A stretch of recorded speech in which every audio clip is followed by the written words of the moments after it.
So good morning. So firstly, this week's Parsha is called Shemini, which means the eighth, because last week we spoke about the inauguration of the temple. There was a 7-day process in which essentially they did practice for 7 days, or they offered sacrifice for 7 days in lead up to the first official day of service.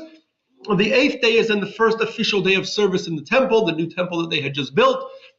They erect this temple. Aaron now offers various sacrifices, inaugural sacrifices for the temple, and God shows that He has accepted their sacrifices and has accepted and His presence will dwell in the temple. Firstly, they don't light the fire initially to burn the sacrifices on the altar. Rather, they put the sacrifice on the altar and on top of a wood pile, and the altar bursts into flames, and that is a sign that God is accepting their sacrifices. And then they also have,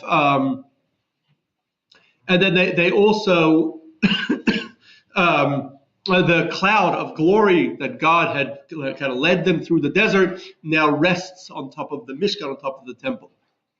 So in this great excitement to inaugurate the temple, two of Aaron's sons, Nadav and Avihu, both bring unauthorized incense into the temple, and they burn incense on fire pans, and the fire comes out from the incense, and both of them are burned, and both of them die. Terrible tragedy on the day of the temple.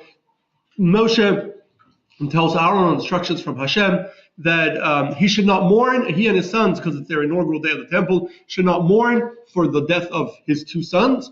Rather, the rest of Israel will mourn on their behalf. They should not even go to the funeral. They should continue their service as if nothing happened. And so that's what they do. And Aaron is silent, and he accepts the death of his sons in silence, does not respond. And then the Torah continues to tell us that about a debate that Moshe and Aaron had, exactly which sacrifices he should eat given his current status. The first, at least halachic debate, Jewish legal debate that we find in the Torah. And so that's the first half of this week's Parsha. The second half of the Parsha then tells us, Hashem tells Moshe the laws of which foods we're allowed to eat and which foods we're not allowed to eat. Of animals, we can only eat animals that chew their cud and have split hooves. Of birds, the Torah gives us a list of 24 birds that we're not allowed to eat. The assumption is that all other birds we can eat, although we don't know exactly which ones they are. I believe we have scheduled later in the summer a class where we'll talk about kosher birds. And then also for fish, you can only eat fish that have fins and scales. We did a class a few months ago about the laws of kosher fish. The Torah then tells us that there are also kosher locusts or grasshoppers, thank you, that are kosher, and gives us a list and names some of those that are kosher. So if anyone really craves grasshoppers or locusts, maybe we can one day do a class on kosher locusts. That would be an interesting one, right? People who want to eat it. It's not so simple. And it covers some of the laws also of ritual impurity that comes from non-kosher animals, all found again in the second half of this week's Parsha. So that's the Parsha. But then we take out a second Torah, which is the fourth of, take questions in a moment, which is the fourth of 4 weeks over the past 5, in which we take out 2 Torahs. And so the final one is this week we take out a Torah and we read from the portion of Bo, which speaks about the Exodus. And we read the portion known as HaChodesh, the month, which begins by the words HaChodesh Hazeh Lachem Rosh Chodashim. This month for you is the new month, or the head of the month, meaning Nisan, the month of the spring, when the Exodus is going to be the head of the month. Our sages also say the word can be read as HaChadash, this new moon. This new moon shall be for you Rosh Chodesh, shall be for you the new month. And essentially telling Moses that the months are going to be lunar, are going to run based on sightings of the new moon. And we'll soon talk exactly what that means. But when the new moon is visible, then it is a new month. So Hashem shares that with Moshe. and essentially, according to our oral tradition, gave him then the laws of the calendar. And then the rest of the reading, that's just the first line, and the rest of the reading then talks of the laws of the Passover sacrifice.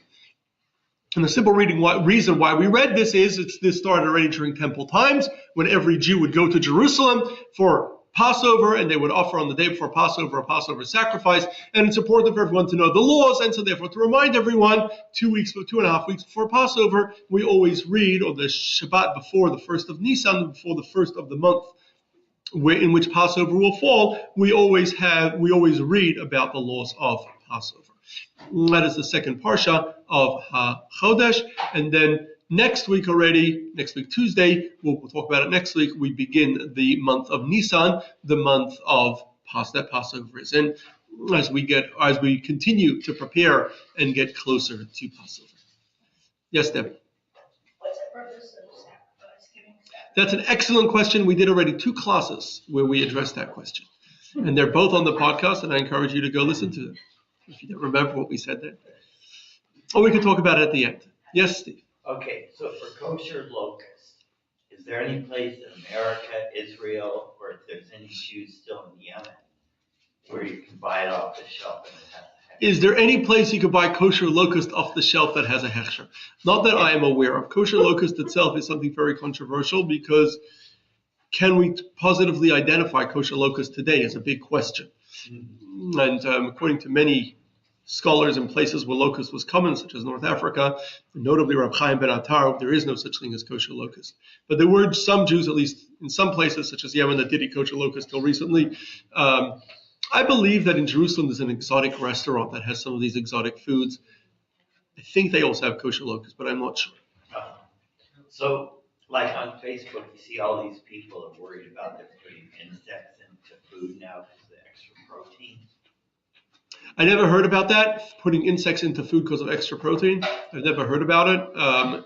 I'm not saying it's not true, I just don't know about it. Of course, insects are forbidden. We previously did a class where we spoke about fruits and vegetables, and we spoke in detail about how to check them for insects. We're not allowed to just eat fruits and vegetables in which insects are common. We must always, such as lettuce, we must always first check them for insects.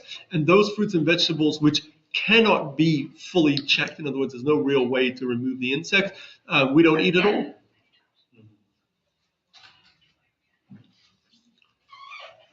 Any other questions?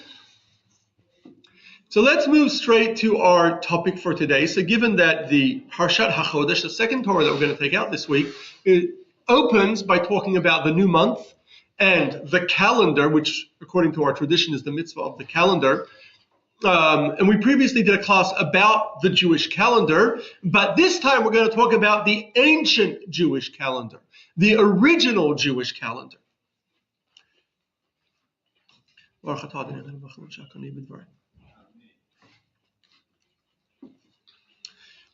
So the Jewish calendar that we have is what's called a lunar calendar. In other words, it runs on months that follow the cycle of the moon. So every time there is a new moon, it's a new month, and the month lasts the amount of time that of the moon's cycle. And then the next new moon is another month. So a lunar month is about 29 and a half days. So every 30th or 31st day begins a new month. If some months are going to be 29 days, because 29 and a half, the cycle. So some months are going to be 29 days, and then day 30 is already day 1 of the next month. Some months are going to be 30 days, and day 31 is already day 1 of the next month. And 12 such months of 29 and a half days turns out to 354 days over a year. If you have a year of 12 such months, it will be 354 days, right? 12 times 29 and a half is 354. Right, 12 times 30 is 360, minus 6, 354. So that's 11 days less than the solar year of 365. So every 2 to 3 years, we have an extra month, and we had one this year, to make up for your missing 11 days, so that we keep the Jewish calendar in sync with the solar year. The Torah commands us that Passover should always be in spring and Sukkot should always be in fall, in autumn. And so therefore, in order to keep them in sync, we have to every 2 to 3 years add an extra month. So we have today a complicated, but somewhat complicated, but predictable Jewish calendar. You can write a calendar, and people have, that goes hundreds or even thousands of years based on a certain rules that we have for our calendar. It's a little complicated, a little more complicated than the Gregorian calendar, which is the regular calendar that we're all familiar with. It's pretty straightforward, somewhat not as straightforward as people think, but it's 365 days. Every 4 years you add a leap year, and then every 100 years there's no leap year, and then every 400 years there is a leap year. Right? It's a little complicated, but it's not that complicated. The Jewish calendar is a little more complicated. Every year, which of course begins on Rosh Hashanah, there are 12 months. Of those 12 months, 10 of those months have a set number of days. 5 of them are 29 days, 5 of them are 30 days. 2 of the months of Cheshvan and Kislev, are variable. In other words, they're sometimes 29, sometimes 30. Sometimes both Cheshvan and Kislev can be 29. Sometimes both Cheshvan and Kislev are 30. Sometimes one is 29 and one is 30. And how do you determine which one it is? So there's a somewhat complicated system to determine that based on the exact time when the new moon will be visible next year at Rosh Hashanah. So based on the time when the new moon will be visible, and based on then which day Rosh Hashanah will be, then we adjust the calendar to give you the exact right number of days. We also have a 19-year cycle, where 7 of those 19 years, we add an extra month, an extra 30 days. And if over 19 years, 7 times you add an extra month, an extra 30 days, then over the 19-year cycle, the lunar and solar calendars are always in sync. And so it's somewhat of a complicated system, and I just explained it in 2 minutes. We once did a class where we explained it in great detail, but it's predictable. It allows us to create calendars, going as far back as we want or as far forward as we want. The thing with the calendar is you can go years into the future. You know exactly when everything's going to be, what day of the week each thing is going to be. And so we discussed exactly some of the complexities of the calendar when we did our class on Jewish calendar. But today we're not going to talk about the regular Jewish calendar. We did not always have this Jewish calendar. The current Jewish calendar that we have today began in the year 359 in our current counting, or 4119 using the Jewish counting. The Jewish counting going from where we're now 5784. So the Jewish calendar started in the year 4119. So a little under 1700 years ago. It's not our current calendar. That's how old it is. Yeah, it's older than the Gregorian calendar, which is less than 1,000 years old, but it's not, and definitely older than the Muslim calendar, but it's not all that old. From, our history is 3,300 years old. Well, this calendar is less than 1,700 years old. So what system did we use before that? Before the year 359, for the first 1,700 years of Judaism, or 1,600 years of Judaism, what system did we use? So according to our oral tradition, the first mitzvah that Moses was given in Egypt, and that we read in the special reading for this week, HaChodesh, was the mitzvah of setting the calendar. This is a mitzvah that the Bet Din HaGadol, or later known as the Sanhedrin, the Supreme Council of Judaism, which we've spoken about a number of times, and we did a class dedicated to the Supreme Council, the Sanhedrin. Moses is going to establish this Sanhedrin. This Sanhedrin that is established by Moses and continues for a very long time to be the leading authority on Judaism, the central authority that make all final decisions on Judaism. They have a role to set the calendar by declaring a new month each month based on testimony of sightings of the new moon.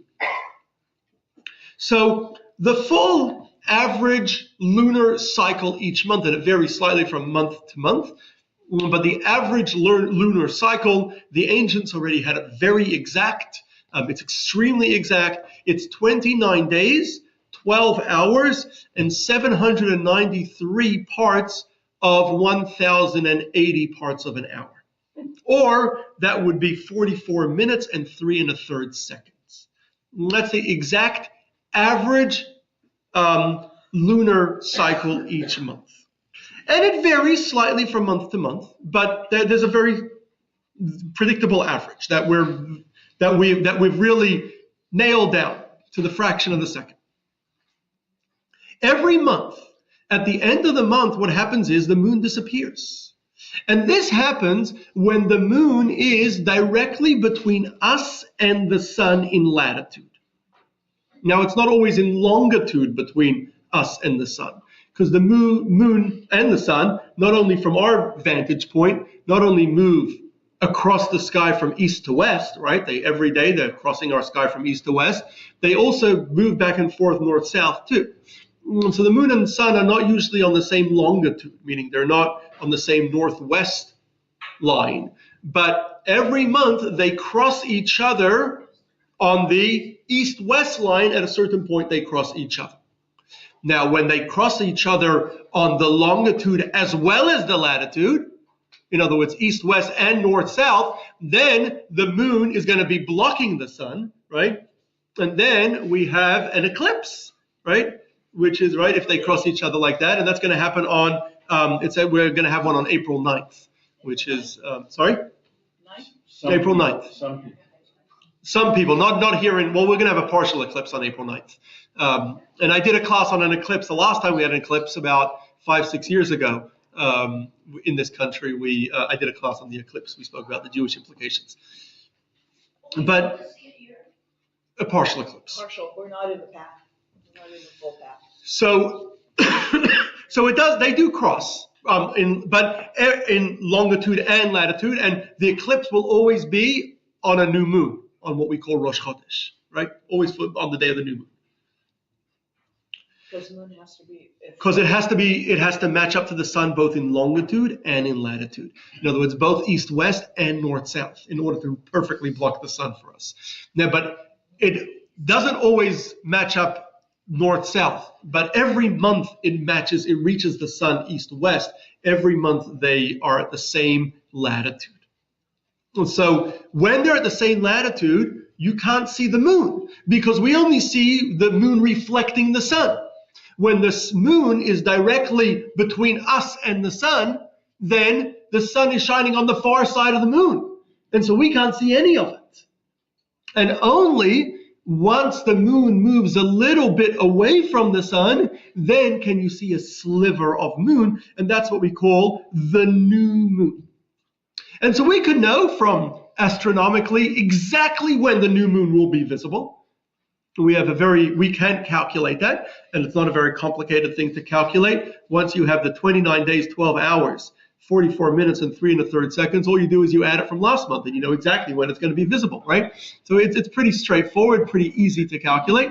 There's a little more to it than that, but it wasn't enough for the Sanhedrin to know that the new moon will be visible. Rather, they had to wait for the court, for people to actually come to the court and testify that they saw the moon. When people would come and testify, and that would often happen in large numbers, because if one person sees the moon, then anyone can see the moon in theory. It's visible to one, it's visible to all. So they would come to where the Sanhedrin was, where the Supreme Council was, and the Sanhedrin would question them, and if it sounded accurate, then they would declare the new month. In this way, with the declarations of the new month being dependent each month on sightings of the new moon, you couldn't really have a year-long calendar in advance. You wouldn't know now, before the new moon, when Passover is going to be, until someone actually sees the new moon and it's declared a new month. It's hard to know. There's no way to know. You can know astronomically when it will be visible, but will anyone see it then? Maybe not. Maybe it'll be cloudy. Maybe it'll be hazy. There's no way to know. So in this way, for much of Jewish history, when the Sanhedrin created the calendar month by month based on sightings of the new moon, there was no predictability in the calendar. There was no way to know what next month will look like. When various days, you didn't know when your birthday was until the month of your birthday. I don't know if they celebrated birthdays back then, but you wouldn't know when the holidays were until the month of new moon of the new month of the holidays, because you don't know which day is going to be the new month. So when exactly is this moon visible? How would they see sightings, have sightings of the new moon? So very briefly, and Maimonides spends many chapters discussing this in some great detail. But from a perspective of us humans standing on Earth, we watch the sun essentially circle our Earth once every 24 hours on average. It almost never happens that the day is actually exactly 24 hours long. It's either usually a little longer or a little shorter. But on average, it's 24 hours. And so the sun rises in the east and it sets in the west every 24 hours, and it's essentially circling from our vantage point. It's circling the Earth every 24 hours. The moon also circles our Earth from our vantage point, but it circles it at a slightly slower pace than the sun. It begins, when there's a new moon, it is just behind the sun, but it's a little bit slower than the sun. So every day it ends up a little bit further behind. Every day it moves a little bit further and further and further behind the sun. There's 360 degrees in our sky, and so every day it moves about 12 degrees back. And so over 30 days, it moves further and further and further until right before the end of the month, right before the end of when as the moon is getting smaller and smaller, it's now on the west side of the sun, a little bit in front of the sun, until, since it's going a little slower than the sun, 29 and a half days, the sun then essentially crosses or eclipses the moon, and at that point the moon is not visible at all. And then once the moon is again behind the sun, you will be able to see the moon once again. And then the new cycle starts, and you can once again see so there's about a 24-hour period where the moon will not be visible at all, and then the new cycle starts again, and you see a tiny crescent just of the moon just behind the sun, where the sun is shining on the moon, and we could see it's a little bit behind, so we could see where it's shining, and we can see that crescent. So the moon, being that it's when at the time of the moon is always just behind the sun, right? Because it's going a little bit slower than the sun. So the new moon is always visible just after sunset, right? Because it's right behind the sun. The sun just set. The moon is a few degrees behind it.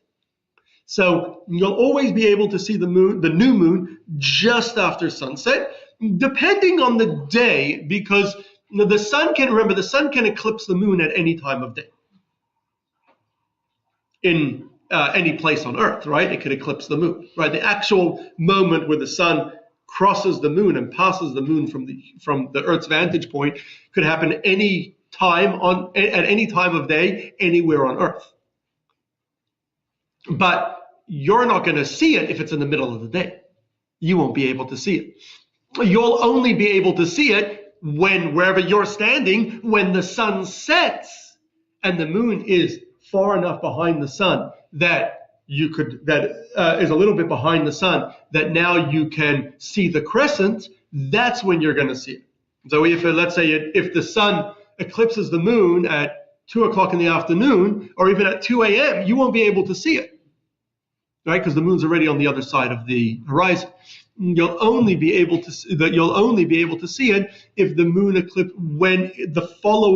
you'll only be able to see the new moon the following sunset. So right after sunset, wherever you're standing, that's when you'll be able to see the new moon, depending on how long it's been since the actual moment the sun crossed or eclipsed the moon. Depending on how far, that's how far the moon will be from the sun, and how much longer after sunset you'll be able to see it. The moon is very close to the sun. You'll see it just moments after sunset. If the eclipse was already a few hours ago or almost a day ago, then you'll be able to see it maybe up to an hour after sunset. So sometimes, especially if it's very close to the time of the eclipse, it's really the moon can only be seen right behind the sun, and therefore often you won't be able to see it when you're standing on regular sea level land. You'll only be able to see it if you're standing on a mountain. You're standing high up, where you have very clear vision, and you can see below your horizon, your normal horizon. You can only see it then, sometimes, depending on where you are. Sometimes, though, there is a new moon, theoretically visible, but it's cloudy. Or even if it's hazy. Remember, the moon could only be seen right after sunset, the new moon. So it's still a little sunny, which makes it hard to see the moon, right? When there's still a little light in the sky. And so if it's hazy, and especially when you look west, right, you're looking through the atmosphere. When the sun's on the horizon or the moon's on the horizon, you're looking through the atmosphere. That's why you've noticed sometimes you see these very large moons, right? Those large moons are always when the moon is on the horizon. Why? Because it's being the large and the colorful moons, right? You see like these red moons or the colorful moons. That's when you're looking at the moon through the atmosphere and it's being magnified by the atmosphere, right? That's why it looks much bigger from our perspective. So so if it's very hazy, you won't be able to see the new moon. Or if it's cloudy, you certainly won't be able to see the new moon. So for the Sanhedrin to declare a new month, there had to be at least 2 witnesses that saw the moon right after sunset that come to the Sanhedrin and testify that we saw the moon. So the new moon. So how did this work? So the Sanhedrin was based in various different places over our history. During the temple period, it was based in Jerusalem. But wherever they were based, near where the Sanhedrin was, there would be a large place, a large courtyard or hall dedicated for witnesses who saw the new moon. If you saw the new moon, that's where you go. You get yourself on a horse as fast as you can, because you could be anywhere in Israel when you see the moon, and you travel to Jerusalem or wherever the Sanhedrin is. And over there, hopefully there's other witnesses that saw the moon as well. And people would wait up on the 30th night of a month, especially if they knew that there would be a new moon that night, to see the new moon. And people would look out just after sunset. They would go on mountains where you have perhaps a better view, or areas that are clearer. Some places have better, are less hazy than others, and go to a place where you'll be able to see the moon, and people would try to get sightings of the moon. Anyone who saw the moon would then go to Jerusalem or wherever the Sanhedrin was to testify and head to this meeting place. Now, because Kiddush HaChodesh, declaring the new month, was so important, because without it we don't have a good calendar, the rule was that even if it is Shabbat, if the new moon is visible on Friday night, and you're not allowed to take a horse on Shabbat, you're not allowed to travel outside of a built-up area on Shabbat. Nevertheless, we ignore those rules and we allow you to travel on Shabbat or wherever the Sanhedrin is, to Jerusalem or to wherever the Sanhedrin is. Now, we generally are very careful. We will never break the laws of Shabbat for almost anything except to save a life. However, there are a few exceptions for certain mitzvot, certain commandments, for which we can. We ignore the laws of Shabbat to fulfill certain commandments, such as circumcision, where we do a circumcision on Shabbat if it's on the 8th day. The sacrifices are often in the temple on Shabbat. And so for Kiddush HaChodesh, to declare the new month, if you're a witness that saw the new moon, you are allowed to travel to where the Sanhedrin is, to Jerusalem, wherever they may be, even on Shabbat. When the potential witnesses would come to their meeting place, they would travel at night. And over there would be lots of food. They would have a big party there. Why? They wanted to encourage people to come. Some people were lazy. They had no reason to go. They wanted an incentive, incentivize people to come.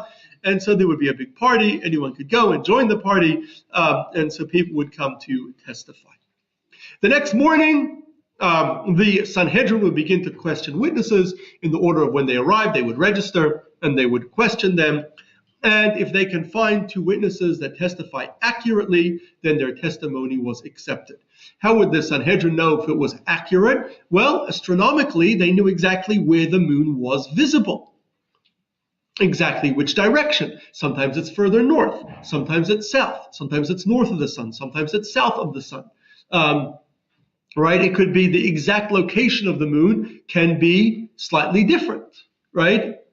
Each month, right? The time, what the moon looked like, right? They have some idea of the atmosphere, of how hazy it is. So they would have a pretty good idea of whether the witnesses are telling the truth. They would question them. And if they can find witnesses that are accurate, then their testimony was accepted. And then the Sanhedrin would declare that today is Rosh Chodesh, the beginning of the new month. Today is not the 30th day of the last month, but today is the new month. If no witnesses showed up, or if witnesses showed up and they were compromised, their testimony was junk, or the Sanhedrin knew astronomically that the moon is not visible. So even if the witnesses tell a very good story, they know they're lying because it's just not possible to see the moon. Then they would wait until the next day that the month would then be a 30-day month, and then the next day, what would have been the 31st day, becomes Rosh Chodesh, becomes the new month. Once the Sanhedrin declared which day was the new month, remember, it could be on the 30th day of the previous month or 31st day of the previous month, because a month can have 29 days or 30 days. Once the Sanhedrin declared when the new month is, now you got to let everyone know.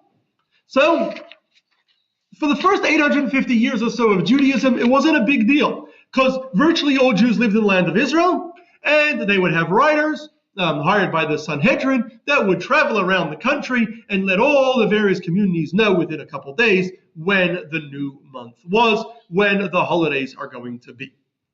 There was only one holiday for which this posed a challenge, and that was Rosh Hashanah. Why? Rosh Hashanah is on the first day of the month.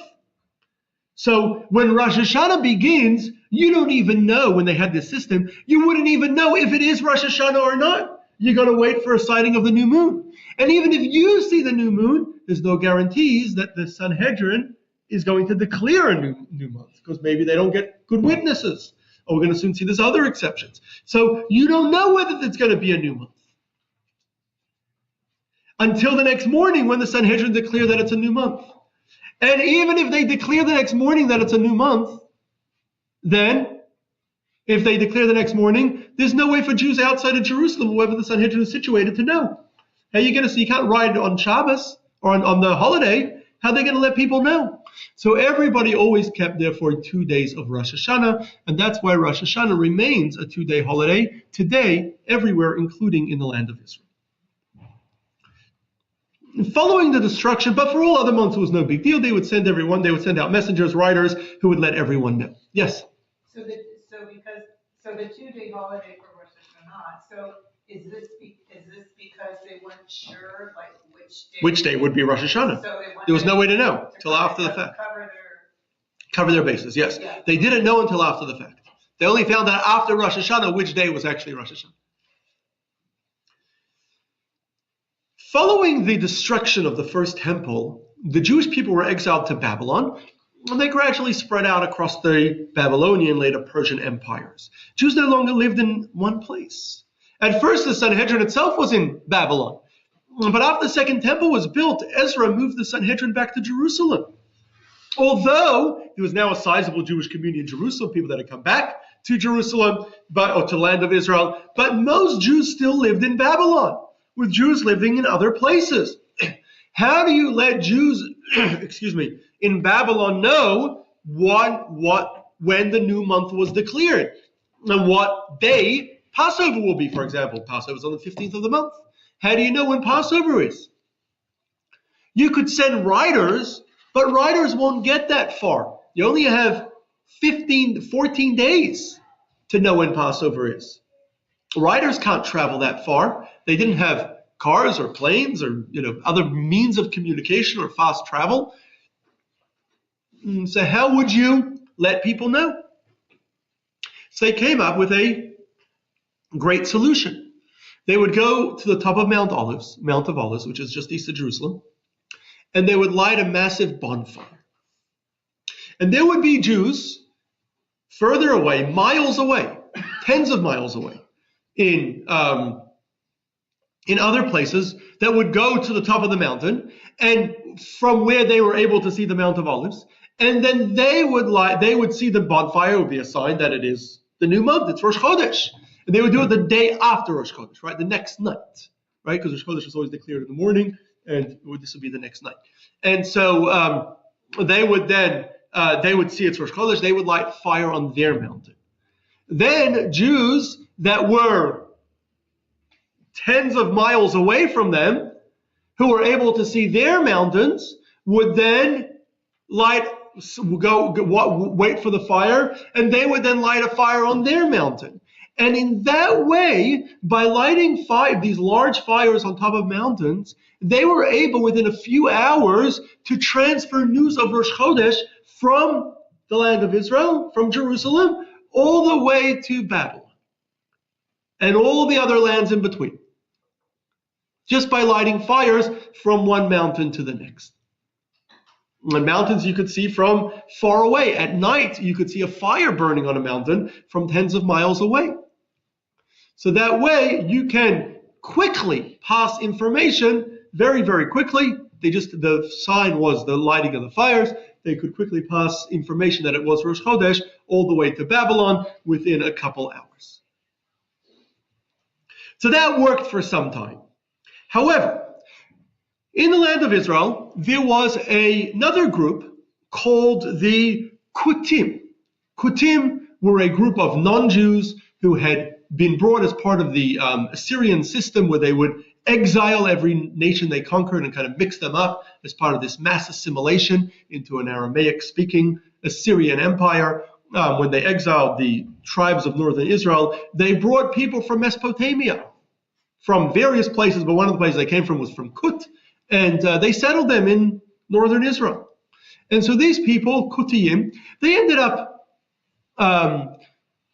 developing some form of Judaism. They ended up copying our Torah. There's a big debate in the Talmud as to whether they actually converted to Judaism at one point or not. But anyway, they ended up having their own separate religion, similar to Judaism. But they didn't get along with the Jews, and there was a lot of friction between them and the Jews during the Second Temple period, especially in the early Second Temple period, when there were more Kutiyim and less Jews in the land of Israel. And so the Kutiyim wanted to make life difficult for the Jews. So what did they do? On months when the court did not declare Rosh Chodesh, and the Jews were waiting on top of the mountains to see if it was Rosh Chodesh, they would go up to mountains and they would light fires. And so that way, they threw everyone off. Nobody knew which fire is which. It's hard to know exactly where the fire is, who's lighting it, right, where it's coming from a distance. And so it threw everyone off, and that system didn't work. And so as a result, the Sanhedrin came up with a new system, went back to the old system, where they started once again sending out messengers, but not just around the land of Israel. They started sending messengers to various communities. Egypt, Syria, Babylon, wherever it was, and even further, they would send out messengers. Unfortunately, even on a fast horse, the messengers could not travel as fast, and there were many places where the messengers could not arrive in the month of Nisan before Passover, or in the month of Tishrei before Sukkot.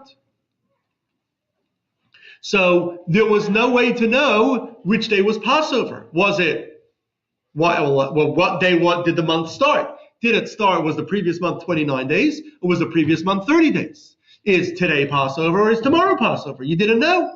And so therefore, as a result, the Jews who were too far for the messengers to get there on time began to keep 2 days of the first day Yom Tov to the 8 days of Passover, 9 days of Sukkot. They added an extra day to all their holidays. They didn't really need to add a day for Shavuot, because Shavuot is always 50 days after Passover, but they did anyway, because once they were adding to Passover and Sukkot, they added to Shavuot as well. They did not add to Yom Kippur, because the sages felt it'd be way too difficult to fast 2 days Yom Kippur, and so they just fasted 1 day and hoped for the best. So anyway, so as a result, people outside of Israel began to keep 2 days of the holiday, and 2 days of each holiday. In Israel, they would wait for notification of which day had been declared as Rosh Chodesh. Yes? But now, since we have an accurate calendar. I will get to that, what we do now. Okay.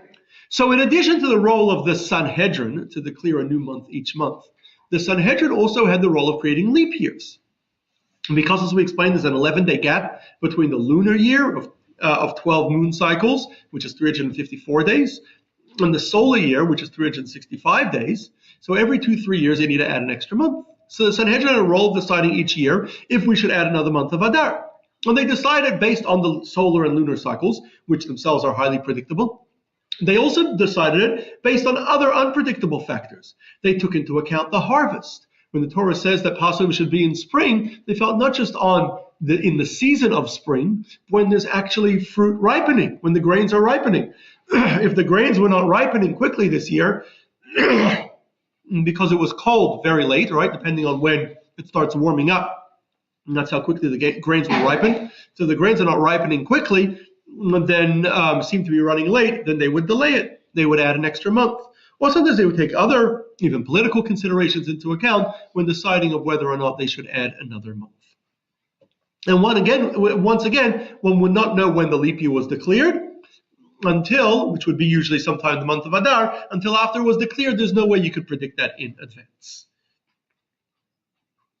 So this system of the Sanhedrin declaring which day of the month each month began, which day each month began, or whether the previous month would be 29 or 30 days, this continued for much of Jewish history for about 1600 years.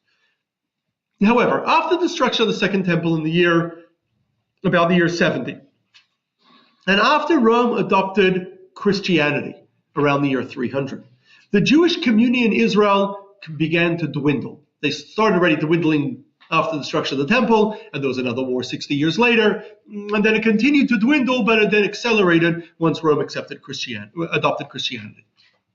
With time, the yeshiva, or the central academy, there were once many academies in the land of Israel, many yeshivot, the central academy and the various yeshivot dwindled. And there were less and less students coming to study. The Sanhedrin, the Supreme Council of Judaism, their ranks were filled with graduates of the yeshiva. They were having a hard time filling their ranks. By this time, by 300, Babylon had eclipsed Israel as the center of Torah. It was known for its great yeshivot. Most students would go to Babylon to study. That's where the great Torah teachers were. The yeshiva in Israel, it was down to one now. By now, there's only one yeshiva that worked alongside the Sanhedrin, or was that was associated with the Sanhedrin, and it was in Tiberias at this point. And this only yeshiva was relatively small, and they weren't producing enough scholars to be able to fill the ranks of the Sanhedrin. And it became clear that it was a matter of time until the Sanhedrin ceased to function. Now, the Sanhedrin could not be transferred outside of Israel, because scholars of the Sanhedrin could only be ordained in the land of Israel. We once did a class on the Sanhedrin. We explained more in detail how the Sanhedrin ended, and we once did a class on smicha, on rabbinic ordination. We explained that today, rabbis today don't have real ordination. It's a different kind of ordination that we have today, but the original ordination, to be ordained, to be able to serve as a member of the Sanhedrin, can only be given in the land of Israel. And so, since there weren't too many students in the yeshiva in the land of Israel, there was no one to give smicha to. There were no members to be voted into the Sanhedrin. So at this point, realizing that the Sanhedrin's days are numbered, the leader of the Sanhedrin at the time, whose name was Hillel, not the famous Hillel, who was friends with Shammai, the Bet Hillel, the house of Hillel, not that Hillel. This was actually a descendant of his, who lived about 400 years later. He led the Sanhedrin in creating a permanent calendar. And so they set the current calendar that we have today, where we have 5 months with 29 days each year, 5 months with 30 days, 2 months, Cheshvan and Kislev, that vary between 29 and 30, and you can calculate the new moon of each year of Rosh Hashanah, and then you make some adjustments based on the months of Cheshvan, and based on which the months of Cheshvan and Kislev can be either 29 or 30 days. They also set the system that of that there should be 7 years within the 19-year cycle. We add an extra month for the leap year, and that is the calendar that we have today. And this was set in the year 359, or in the Jewish year of 4119. The Sanhedrin was then disbanded, and we have been using this calendar ever since for close to 1700 years. So, but they did have this, before the calendar, they had a whole different system. Now, the discussion of this system that they had before the calendar, which ended again around the year 359, which was about 150 years before the Talmud was completed in Babylon. The Talmud was completed in Babylon. It was about 150 years after the Mishnah, the first work of oral tradition, was completed in the land of Israel. It was about a decade, it was about 50 years after what's called the Jerusalem Talmud. The Talmud that was written in Israel was completed. So there is much discussion, because for much of what we call the Talmudic period, they still were using this system. There's much discussion about this system in the Talmud. In fact, in the book known as Rosh Hashanah, there are 2 chapters that discuss the laws of Kiddush HaChodesh, of declaring the new moon. 2 full chapters dedicated to it. And when the Sanhedrin was active, it was, of course, a very important part of Jewish law. Today, we have good sources from the Talmud and other Talmudic era works that discuss the details of what they did. However, as often happens when you try to recreate something that existed and that no longer exists, you run into some big problems that don't seem to be addressed. And so later scholars, medieval scholars like Maimonides, tried to figure out practically how did this system work. And Maimonides himself, in his book Mishneh Torah, where he goes through all the Jewish law, his Encyclopedia of Jewish Law, has a whole section. He spends many, many chapters discussing both the current calendar and many, many chapters discussing Kiddush HaChodesh, the original system for the calendar.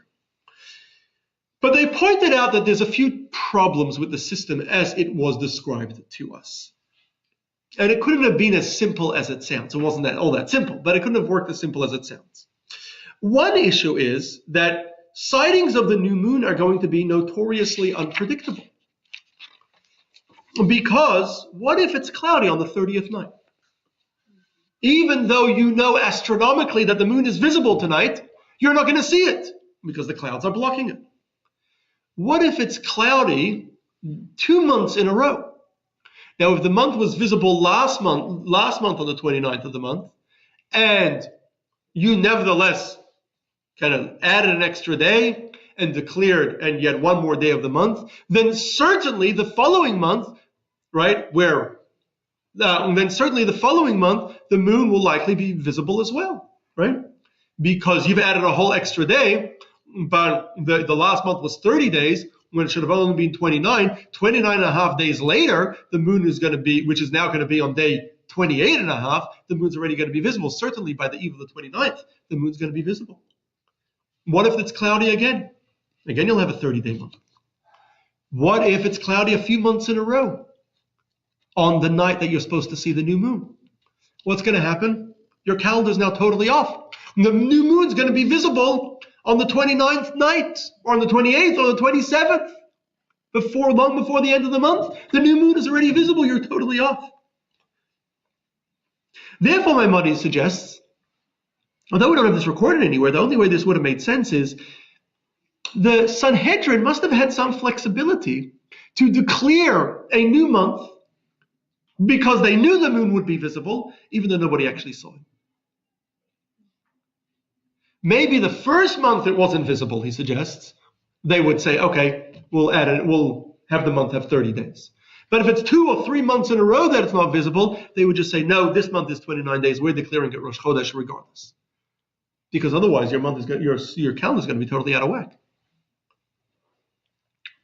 Another issue raised is that in our current calendar, we have a rule that Rosh Hashanah can never begin on a Sunday, a Wednesday, or a Friday. And we discussed this when we did the class on the calendar, we discussed in greater detail. Rosh Hashanah never begins on a Sunday, Wednesday, or Friday. Not Why? on Sunday? Not No. on a Sunday? Why? It could start Sunday night, but not Saturday night, right? The first day cannot be a Sunday, Wednesday, or Friday. Okay. So why? So if Rosh Hashanah were to begin on a Sunday, if Rosh Hashanah were to begin on a Wednesday, then Yom Kippur would be on Friday, 10 days later. If Yom Kippur is on a Friday, then Yom Kippur would be right before Shabbat. How are you going to cook for Shabbat? But you don't eat Shabbat if it's Yom Kippur. Yom Kippur, but if Yom Kippur is on Friday, how are you going to cook for Shabbat? Oh. If Rosh Hashanah is on a Friday, then Yom Kippur, which is 10 days later, which would be, or 9 days, Rosh Hashanah is on the first month, Yom Kippur is on the 10th, 9 days later, would be on Sunday. And how would you then prepare food to eat before Yom Kippur, right? You'll have 2 days where you can't work, you can't cook. And then if Rosh Hashanah is on a Sunday, then Hoshana Rabbah, the 7th day of Sukkot, would be on Shabbat, and we would not be able to do what we call the Hoshanot, where we march around the bima with our lulav. So for those reasons, Rosh Hashanah could not be on a Monday, Wednesday, and Friday. Sunday, Wednesday, or Friday. If Rosh Hashanah cannot be on a Sunday, Wednesday, and Friday, then by extension, Passover can never begin on a Monday, Wednesday, or Friday. So now that's the rule, that's the way our calendar works, and that's why we sometimes need to adjust the calendar a little bit to ensure Rosh Hashanah falls out on the right day of the week. Now it can be Monday night. This year Passover is going to be a Monday night, but the first day of Passover is a Tuesday. It can never begin on a Sunday night, Monday. So Rabbi Zalman, who is adjusting the calendar? So we have a system. There's a rule. There's rules of how to make it. Anyone can make. Once you know the rules, anyone can make a calendar. So today you could just put it into an algorithm, and the computers figure it out themselves. So, but once upon a time they did it by hand. So the question is, well, when did this rule start? Did it only start with the new calendar of Hillel? Did they not have this rule beforehand? And this is an issue that is debated. And some, Rashi and others, were of the view that, no, definitely these rules were old rules made by the Sanhedrin many years earlier. That, right, although it wasn't part of the original biblical law necessarily, that itself is debated, but definitely made at an earlier stage where Rosh Hashanah could not begin on a Sunday, Wednesday, or Friday. Now here's the thing. If Rosh Hashanah cannot begin on a Sunday, Wednesday, and Friday, then you don't really have a choice which day to declare Rosh Chodesh, which day to declare the new month. Because you have to adjust your calendar to ensure that Rosh Hashanah ends up on the right day of the week. So the Sanhedrin would have to calculate their calendar to make sure it's on the right day of the week. What we see from these things is that even when they made the calendar based on sightings of the new moon, they were not entirely reliant on sightings of the new moon. It was very much reliant on astronomical calculations and calendar calculations of when they wanted the calendar to be, based on the astronomy of when the new moon would be visible, and based on when they felt the new month should be. And it was only supported or adjusted based on these sightings of the new moon. But that wasn't their primary source for deciding what day should be the new month. That wasn't always their source. In fact, we find that Talmud mentions many times that the month of Elul always had 29 days, no matter what. What if there was no sighting of the new month? What if on the first of the next month, on the 30th night, it was cloudy? You can't see the new moon. They would always make sure Elul had 29 days. Why? Because in Babylon, they're only going to keep 1 day Yom Kippur. Because you can't keep 2. And they didn't want that they didn't want that the people should fast on the wrong day. And so therefore, they always made sure that the month of Elul, the month before Rosh Hashanah, always had 29 days. And so they had a certain amount of flexibility, the Sanhedrin, to declare the new month based on their calculations, based on predictable things, rather than just based on the sightings of the new moon. So it wasn't an entirely unpredictable calendar. Rav Sadia Gaon was a Babylonian Gaon. We mentioned him in our class a few weeks about the Gaonim. I hope to one day do a class dedicated to Rav Sadia Gaon, who's a fascinating Jewish historical figure, one of the most important figures in history. But Rav Sadia Gaon lived in the 10th century, in the 900s, and he wrote that the current calendar that we have today, that is predictable and can be calculated, always existed from the days of Moses. We never had a different calendar. All the rules in the Talmud about declaring the new month based on the testimony of sightings of the new moon was simply a formality. They would hear the testimony of sightings of the new moon, accept the testimony and declare Rosh Chodesh. If no one saw the new moon and it's supposed to be the new month, they would declare Rosh Chodesh anyway. And if people saw the new moon and it was not supposed to be the new month based on our current calendar, they would not declare Rosh Chodesh. So the sightings of the new moon, says Rav Saadia Gaon, are only a formality. And we always had our current calendar.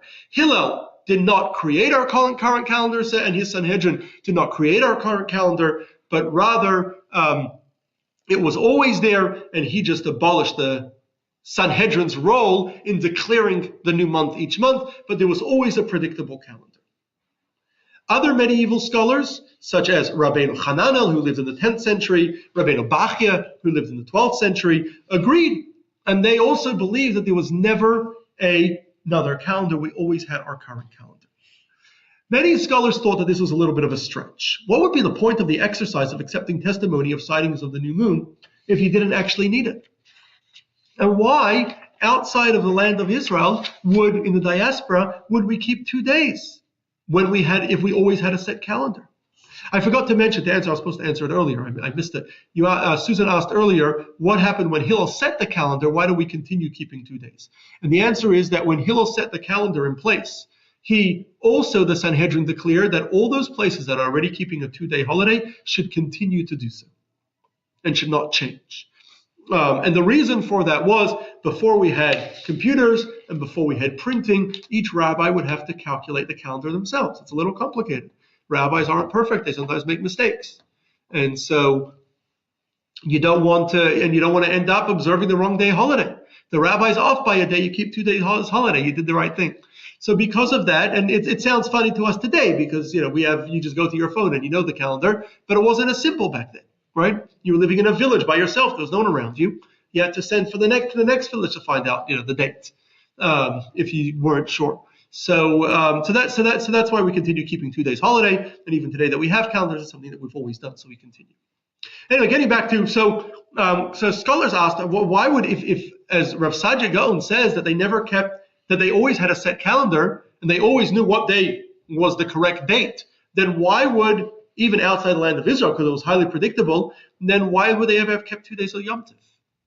And so because of that, Rav Hai Gaon, who lived in the 11th century, goes so far to suggest that Rav Saadia Gaon didn't really mean what he said. He didn't really mean it. He only wrote what he wrote as a polemic to respond to the Karaites. The Karaites were a group of Jews who lived in Babylon and in Egypt in Rav Saadia Gaon's days, and they rejected many parts of traditional Judaism, including the calendar.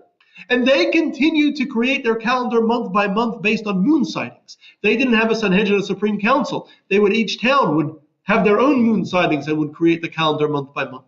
When they rejected our set calendar. And so Rav Saadia Gaon, in polemic writings to respond to them, said, no, we always had our calendar, it goes back to Moses.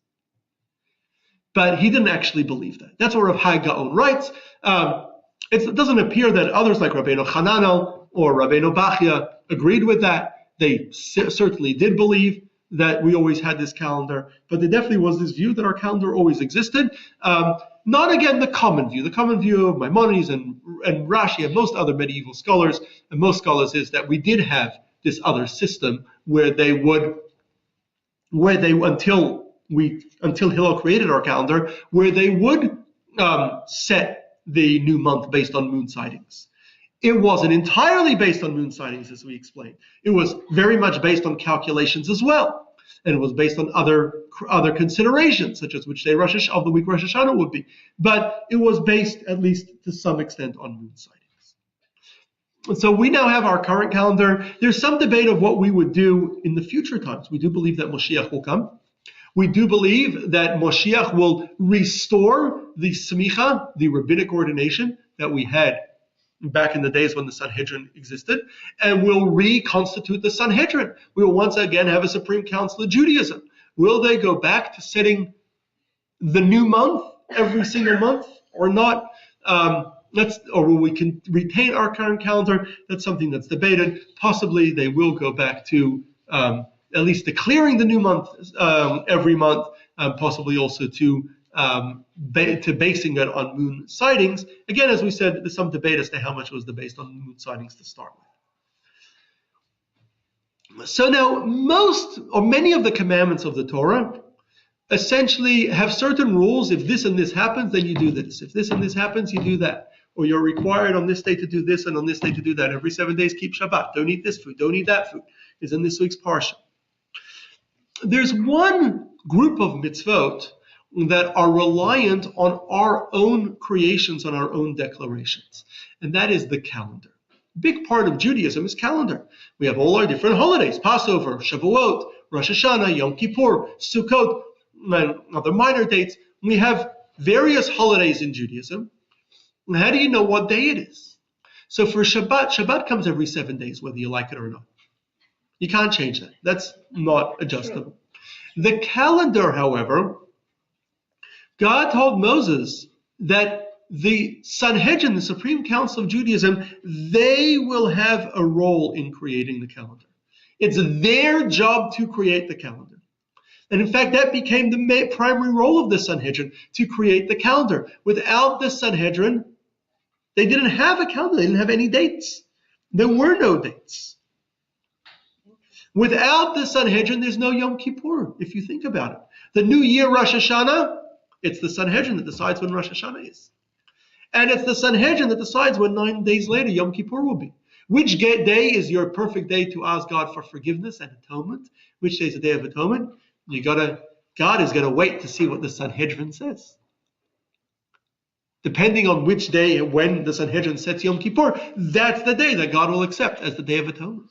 So his dates, his calendar dates are going to be based on the calendar that we create. Now we have a permanent calendar. But again, according to at least most opinions, that was a man-made calendar, a calendar produced by Hillel and his Sanhedrin. By the final Sanhedrin, they produced that calendar. They created it. It was a man-made calendar, and they said all our dates that we have now was all made by man. And that is why every holiday, when we make the Kiddush, like Shabbat, we say the Kiddush, we pick a cup of wine at the beginning of the holiday, we do it at our Seder. The first thing we do at our Seder is we say the Kiddush. And when we make the Kiddush on a holiday, as well as in our prayers, we finish the blessing by saying, Baruch atah Hashem, blessed are you God, Mekadesh Yisrael v'hazmanim, who makes Israel holy and the calendar holy. And on Shabbat, we just say, we finish the Kiddush by saying, Baruch atah Hashem, blessed are you God, Mekadesh HaShabbat, who makes Shabbat holy. Because Hashem himself makes Shabbat holy. It comes whether you're ready for it or not, whether you like it or not, without any input of our own. But the Jewish calendar is something that we, Jews, were obligated to create and develop. And that's why we say Mekadesh Yisrael v'hazmanim. You make Israel and the calendar holy. Because without Israel, there's no calendar. Without at least the leaders of Israel, there is no calendar. And it wasn't just the leaders. Today, we just have the calendar set in place, created by the Sanhedrin some 1700 years ago. However, back in the day when they had the Sanhedrin, anyone can come and testify that they saw the new moon. Anyone could go out and see the new moon. Anyone could come to the Sanhedrin and testify that they saw the new moon. Everyone was involved in this creation of the calendar. And that is, we believe, because Hashem wants that at least to some extent, we help him in creating the Torah. We help him in creating this situation when we're supposed to fulfill the mitzvot, the commandments. It is our role in the way that we can add to Torah, we can add to Judaism. We have a part in it as well. God wants us to have a part. So that is at least a little bit about the original system of Kiddush HaChodesh, the original system of the Jewish calendar. Now, just before I conclude, I just want to mention a few quick things. Passover coming up. We are firstly selling Shmura Matzah. If anyone wants Shmura Matzah, we have it on our website. Our store is also open. Our gift shop It's also I should have brought the copies today. I will, God willing, have them next week. It's also important that one cleans their house for chametz and sells their chametz. We sell our chametz to a non-Jew because you're not allowed to own chametz over Passover.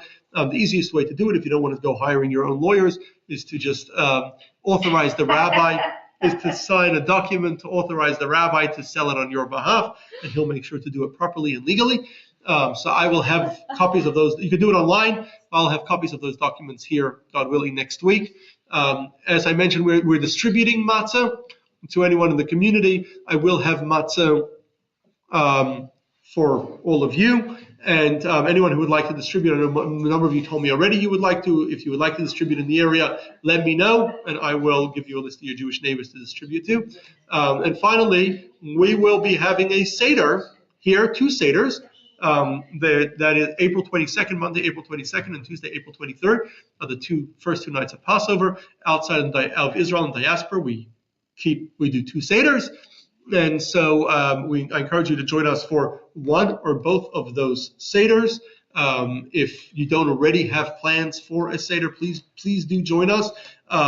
We do charge a fee to come to the Seder because Passover food is super, super expensive. We still run a loss after all that. But we also don't want any Jew to miss out on the Seder. So if the fee is an issue for you, come over to me or email me or text me, let me know, and you're definitely welcome to come without paying the fee or with paying just whatever you're able to do. We don't want anyone, if anyone you know can't afford it, let me know. We want everyone to be able to come to the Seder. We don't want anyone to miss out on the Seder. Really important that everyone gets a Seder this year. So thank you all for joining. Thank you, Annie, again for sponsoring our breakfast this morning. You guys will be next week. Yes. And anyone who would like to sponsor future, we definitely could use more sponsorships. And next week we are going to talk about, it's a good one, Sefer Yetzirah, the book of formation. You're checking